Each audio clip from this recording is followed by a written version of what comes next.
All right, welcome back to the final two competitors today in the U.S. Brewers Cup champion. Next up, representing Cafe Vita from Seattle, Washington, we have Sam Spillman.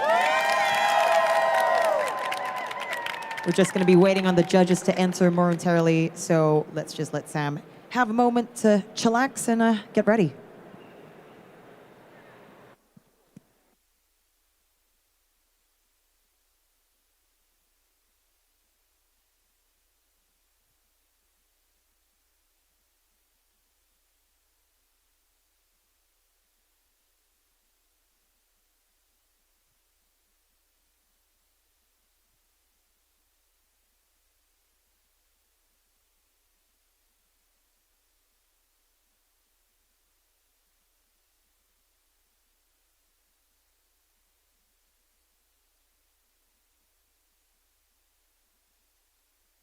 Please come. Yeah, I'm ready. Let's go. Yeah. Nice to meet you. Hi there. Welcome. Welcome. Nice to meet you. Hi. Thank you for being here.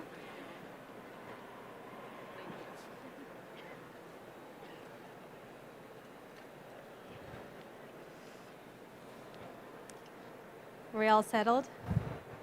Yeah? Wonderful. Can I get my music, please?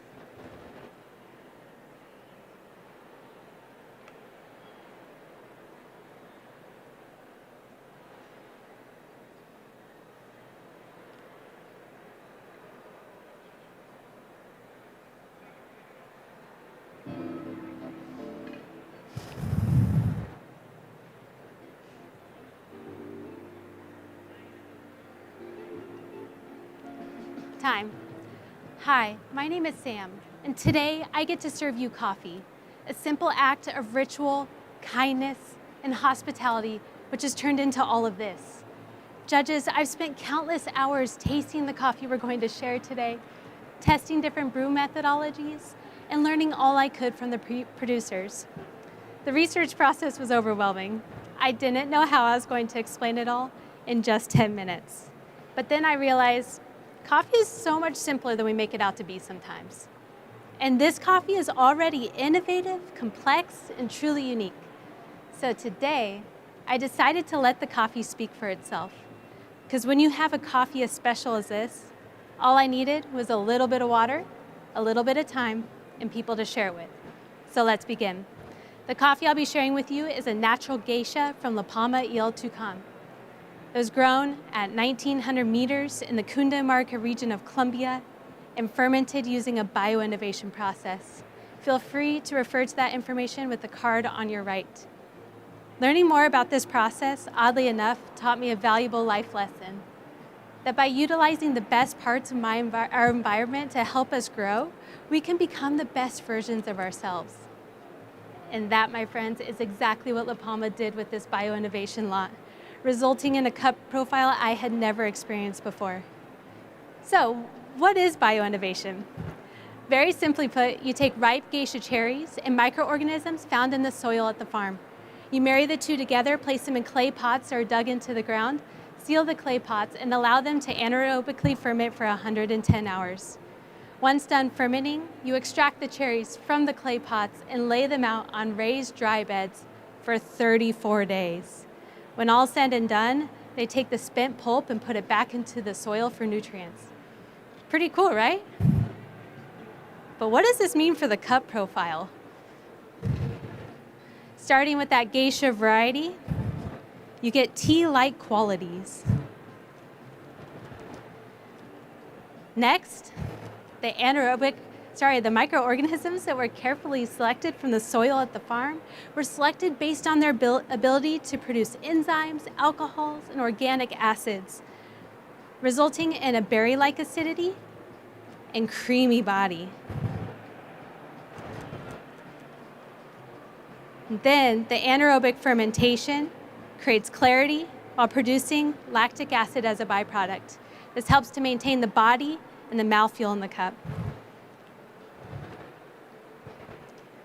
And lastly, that controlled drying on raised beds enhances all of these qualities and locks them into place. The overall experience of this coffee is a balance of sweetness with a deep body and acidity that's stringing all these pieces together.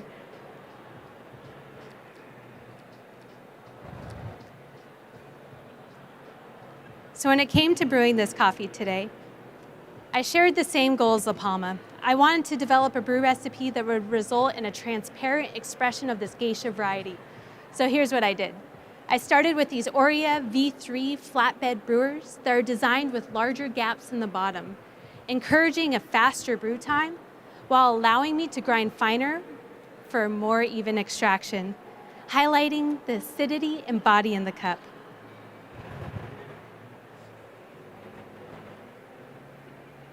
I'm using filters with slightly larger pores, allowing me to utilize my fines while maintaining my desired contact time, highlighting the body and balance in the cup.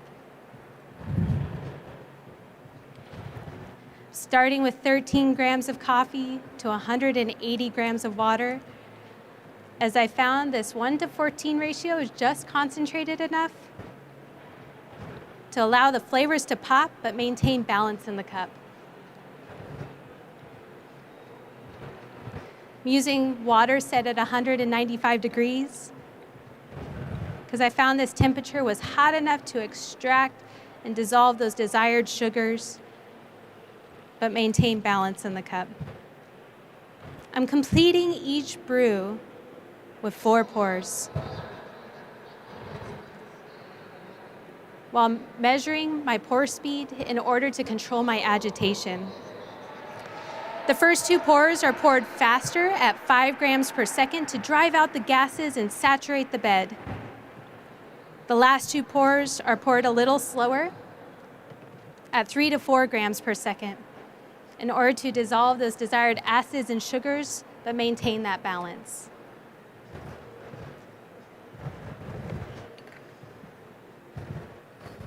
So when you experience this coffee for the first time, you will experience an aroma of warm mixed berry jam and sugar browning.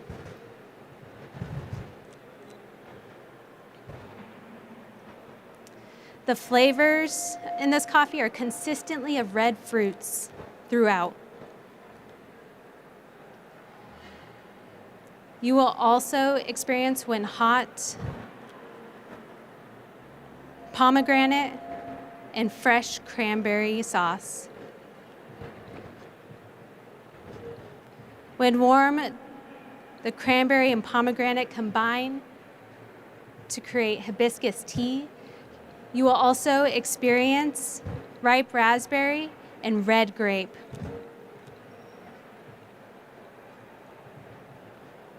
And when cool, you'll continue to experience red grape while also experiencing ripe strawberry.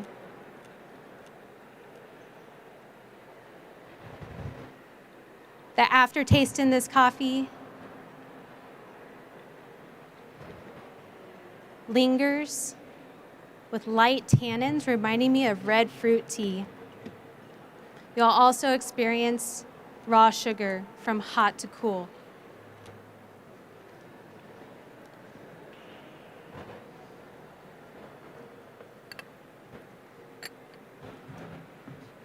The acidity in this coffee is medium high.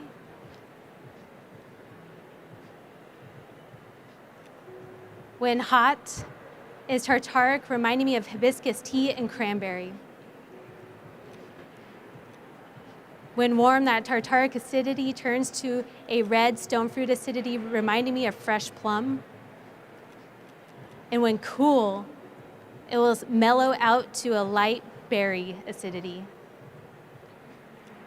The body, when hot, is light to medium, reminding me of a warm oolong tea. And as it cools, it thickens to medium plus, reminding me of oolong milk tea.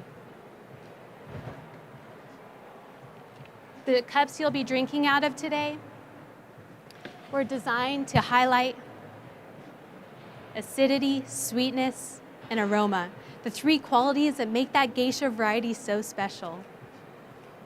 So my drinking instructions for you is please wait until I call time. But when I call time, remove the lid from your cup, swirl with your nose hovering to take in that aroma, and enjoy directly from the cup today. Judges, I want to thank you for our time together today and leave you with this last thought. How can we mimic La Palma's bioinnovation process in our own lives? To remove the things that are not good for us, to choose the things that are good, and to help each other become the best versions of ourselves as individuals and as an industry. The future of coffee is dependent on us, progressing how we learn and understand coffee, and equally, if not more important, progressing how we learn and understand each other. I've said this before, and I'll say it again. Without people, coffee is just a plant. Thank you all so much, and time. And that was Sam Spillman. Woo!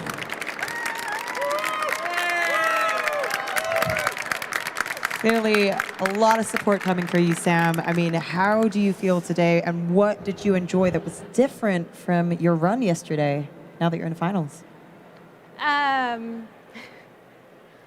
Sorry, I blanked out when you asked the question. I'll say it again, don't worry. What did you enjoy from today that was different from your run yesterday? Yeah, I mean, my only goal was to make finals. I feel super blessed just to even be here. So everything is extra beyond this point. I'm just excited to be here. Awesome. Is there anything you want to say to anybody, now that you've done it, you're good to go, you're good to rest? I want to, first of all, thank my husband because he is always there for me through thick and thin when I'm yelling at him or crying or whatever. So I there were couldn't do no it without tears you. today. No, You told there were no tears today? Yeah, Or there's were there? No, there's no tears today. That was what you told me. I want to thank my team that helped me. I mean, the team grew exponentially from the time I started with this process all the way till today. I couldn't have done it without La Palma. The coffee is incredible. Thank you so much for letting me, or giving me the opportunity to serve it. Thank you to the Vita team for always being a support. Thank you, Kaylee and Chelsea and Matt and Kate, and like the list goes on. There's so many people that made this experience happen today. I'm just a piece of the puzzle, so thank you all so much. Awesome. And that was Sam Spillman, everybody. Thank you. Well done, mate. Take a rest. You're good to go. And we will be back between 2:35 and 2:45 for our last competitor today, Elise Tanyag from Blanchard's Coffee. So make sure you stay tuned, and we'll see you later.